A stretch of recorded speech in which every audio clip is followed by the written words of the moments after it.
Greetings, welcome back to Pink Oddbird. Today I'd like to transfer this cabinet from this to this. So, let's go ahead and get started.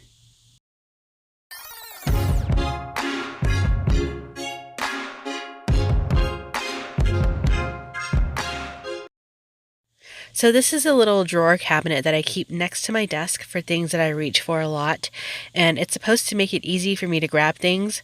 However, something like this has been hindering me from having ease of use, we'll say.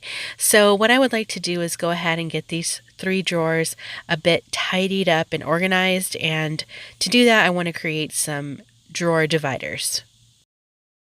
So to get started, I've taken my drawer out here, and what I'm going to do is just take all of these items out here piece by piece and kind of just get a good glance, take a look and see what all I have stored in here, and that's going to help me get a little bit more of a better idea on how I want to repack this back into the drawer in a way that's a little bit more feasible for me to reach in and grab things.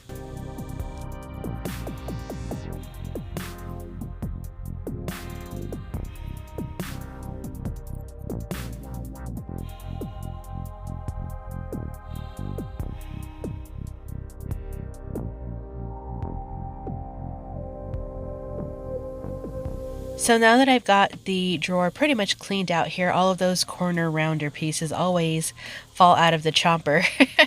Now that the drawer is cleaned out, what I'm going to just do is set it aside and kind of go through what I've had in that drawer and categorize it into little piles. And this is going to give me an idea of how I would like to pack it back into the drawer. So if you want to kind of like do that, it's going to tell you how many dividers you need to kind of count out for the items that you want to put back in the drawer. So for this first drawer, for me, it's going to be 6 compartments that I would like to create. So when you start out the measuring process, make sure you're measuring from the actual compartment of the drawer. So I'm going to start out by measuring the depth and then the height of the drawer, because I want to get one long piece cut out for the center divider. And for this, I'm just going to be using old poster board, but you can use old boxes that you might have that you've been saving, or you can upcycle boxes. This poster board comes from the dollar store, so you can get one for $1 if you don't have any old boxes. You can use foam board. There's a big variety of things you can use for this. Now that I've got the center divider cut out, I want to just measure it inside of the compartment.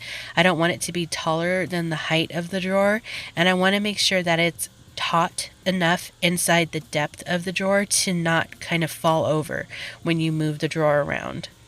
So the next thing you want to do, obviously, is start making the cross pieces that are going to actually make the compartment. So I'm just measuring it out here, and I'm going to cut out the pieces that I want to use for my dividers. So now that I've got one of my cross pieces cut out, I want to put this on top of the drawer and measure out where the center point is, because that for this particular drawer, I want to make it so that the compartments are evenly spaced on either side of the center divider. And this drawer was a little bit tapered towards the bottom, so I'm just kind of cutting it in a rounded shape on the sides to make sure that it kind of fits in the box a little bit better. So obviously next you do want to create a corresponding notch on the actual center divider that the piece that is going to cross it will kind of cross meet with. That's how they latch into place with each other. Just like this.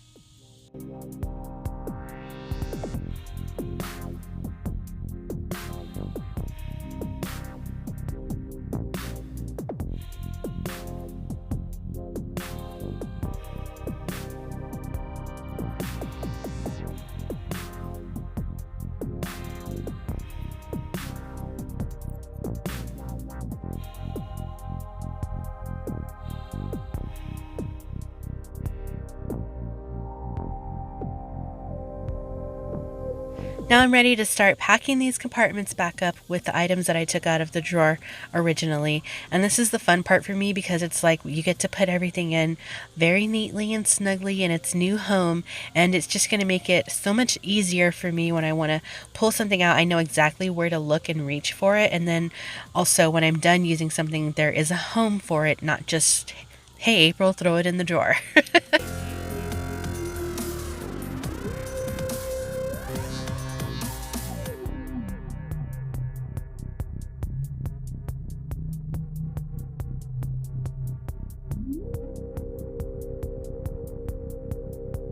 So this is the first drawer all done. As you can see, I even have a little bit more space to put more things in here if I want to.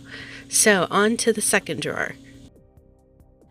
So unlike the first drawer, on this one I'm making one long compartment at the front of the drawer just by putting one divider, kind of like locking that front part in. Now for the second divider, I've actually cut this one shorter. Maybe this one is about 3 inches. I think the height of my drawer, I was cutting them at 6. You don't have to make super tall dividers if you just want things to have like little compartments so that they kind of stay in place. You can make the compartment dividers shorter. They don't have to be, you know, at max capacity. So this one actually can work to your benefit if you don't have like really tall boards or boxes that you're using. Just as you can see here, it's still keeping these items in place.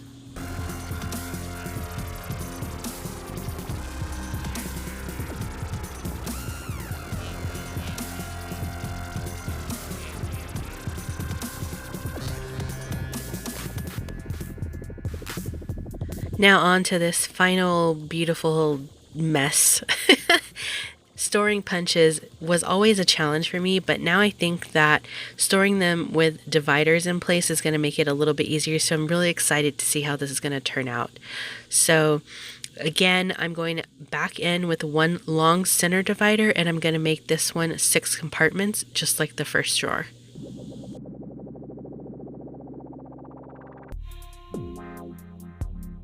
I like to think of myself as a Tetris aficionado. Honestly, though, it was one of my favorite games when I was a kid.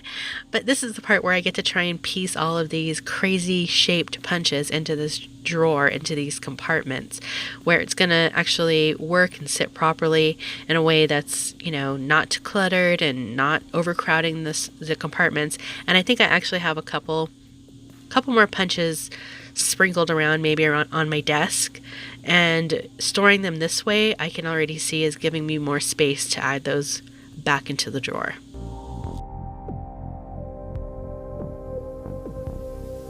So that's it. Those are all 3 drawers. You can see, looking at it from this frontal view, it looks so much neater than it did before, where everything was just thrown in and cluttered. So I hope you all have found this helpful. We're going to be moving on from organizing soon, but be sure to stay tuned because you never know what direction this autoflock of ours is heading into. And until next time, toodaloo.